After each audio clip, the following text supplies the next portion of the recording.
In the hills of Calhoun County, there's a boy folks still whisper about, the kind of whispers that drift through porch screens at dusk, when the wind picks up and the shadows get long.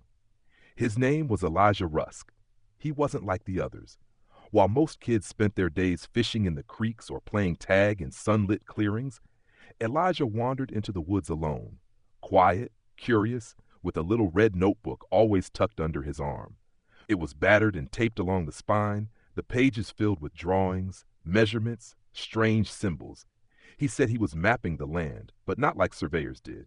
Elijah said he was marking what didn't belong. He wrote about trees that bled sap that smelled like iron, about rocks that vibrated when touched, about bones found clean and white, stacked in neat spirals in the middle of nowhere, about holes, narrow and deep, that exhaled warm air like breath. His mother, Martha, thought it was imagination. She called it a phase, something the woods would cure out of him. His father wasn't around to argue otherwise. Left years ago with a suitcase and a bottle, headed west, never wrote. But Elijah kept going back into those woods, and the deeper he went, the stranger he became. He stopped drawing animals and plants and instead started sketching what he called mouths in the earth. Round sinkholes, cracks in the rocks, dark openings lined with old roots like crooked teeth. In the back pages of his notebook, he wrote a single phrase over and over again in red ink. It's not a hole, it's a throat. He spoke less, ate less. Sometimes he'd sit on the porch and stare at the tree line for hours, eyes unfocused, lips moving like he was talking to something no one else could see. One evening, Martha found a page on his bedroom floor, one she swore hadn't been there earlier. On it was a crude but detailed map.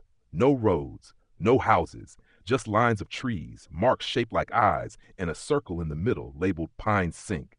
She showed it to the preacher the next day. He went pale. Said Pine Sink wasn't a real place, not anymore. It had been swallowed by the earth decades ago. Folks didn't go near it. The animals didn't either. But Elijah was already planning his visit. On July 17th, just after sunrise, he packed a flashlight, a hand trowel, and that red notebook. He kissed his mother on the cheek, smiled a smile too wide for his face, and said, "I'm going to finish the map today." She never saw him again. The morning Elijah disappeared was quiet. Too quiet, Martha would say later. The wind had died, the birds were silent, and even the hounds across the ridge didn't bark like they usually did when the sun came up. He left early before breakfast. Just his flashlight, a rusted trowel he'd cleaned the night before, and that red notebook. Always that notebook. He told his mother he'd be back before dark. "Just need to finish the last mark," he said. She didn't stop him. By noon, the sun was high and heavy. When he still hadn't come back by supper, Martha knew something was wrong. She walked the trails he used, called his name until her voice went hoarse. But the woods swallowed her words. By nightfall, half the town had joined the search. They brought dogs, lanterns, shotguns. Some of the older men, the ones with miner's blood and deep well lungs, recognized the name Elijah had written so often in his notebook, Pine Sink. Nobody wanted to say it out loud, but the moment they heard it, they all turned their lights in the same direction. Pine Sink was just like Elijah had drawn it, a wide, unnatural depression in the earth, shaped like a bowl carved by something that didn't use hands. Trees didn't grow there. Grass turned yellow at the edge. The ground sloped down into a hollow that seemed to breathe, a slow, warm breath, like something sleeping beneath the dirt. The dogs refused to step foot inside. The men pressed on. At the bottom, they found his flashlight lying on a rock, still warm, still working. His notebook was open beside it, pages rippling in the windless air. Most of the ink had bled from the pages, except for one sentence that remained strangely untouched. "It's not a hole, it's a throat." There were drag marks in the soil, not violent but deliberate, like someone had laid down willingly and been pulled. Not far from them was a gash in the earth, about 3 feet wide, descending at an angle. The walls were smooth, the opening too dark for any lantern to reach.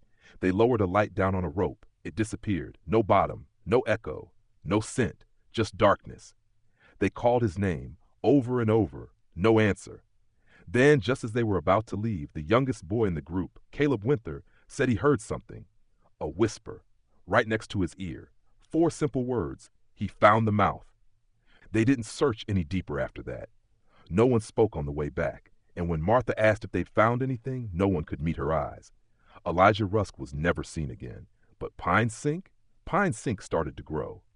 After Elijah disappeared, something shifted in the town.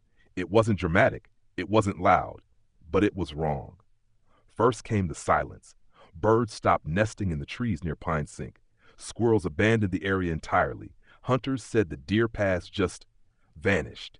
It was as if the land itself wanted to be left alone, or worse, it wanted to lure someone else in. Then came the dreams. People living near the ridgeline started waking up at odd hours, covered in sweat, remembering nothing except dirt, packed cold in their mouths. One man, a retired miner, began sleepwalking. His wife found him in the backyard at 3:13 a.m., barefoot, digging with his hands. His nails were split, his fingertips raw. But the worst was the sound. They say if you're close enough to the hollow, not inside it, but just near enough to smell the damp, you'll hear it. Soft at first, like the scraping of sticks, then sharper, rhythmic, intentional, digging, not with tools, not with claws. Something small, something human. Families living near the woods claimed they heard it from their basements, under the floorboards, beneath their beds.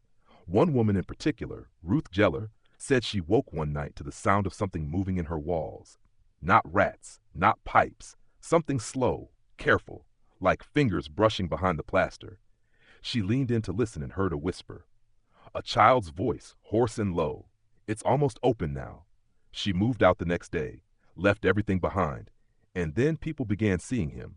Not often, not clearly, but always just for a second, at the edge of the woods or standing behind trees during a storm. A boy in a muddy shirt, holding a red notebook to his chest, his eyes too dark, like the pupils had swallowed everything else. He never spoke, he never moved, he just watched.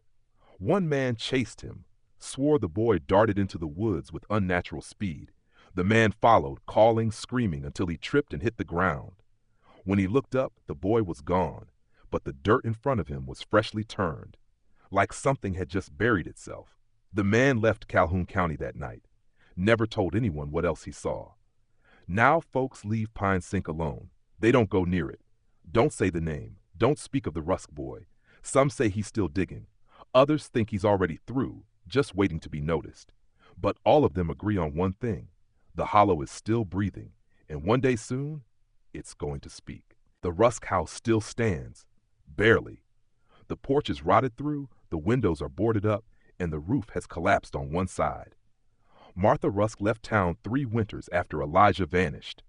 Didn't pack much, just the family Bible and an empty red notebook she found beneath his bed. The pages were blank, but the cover was damp with something that didn't smell like water. After she left, teenagers started daring each other to go inside. Not many followed through, and the ones who did, they didn't talk about what they saw. Some claimed the air in the house was heavier than outside, thick like it had been underground too long. One boy swore the walls pulsed when he leaned too close, like the house itself had a heartbeat. Another girl said she heard knocking from beneath the floorboards, not random, in patterns. And on the wall above Elijah's bed, scratched deep into the plaster, was a phrase no one could explain. One goes down, one comes back. That was 15 years ago. Now Pine Sink has no trail, no marker, no sound. GPS won't map it, and those who try to find it often don't.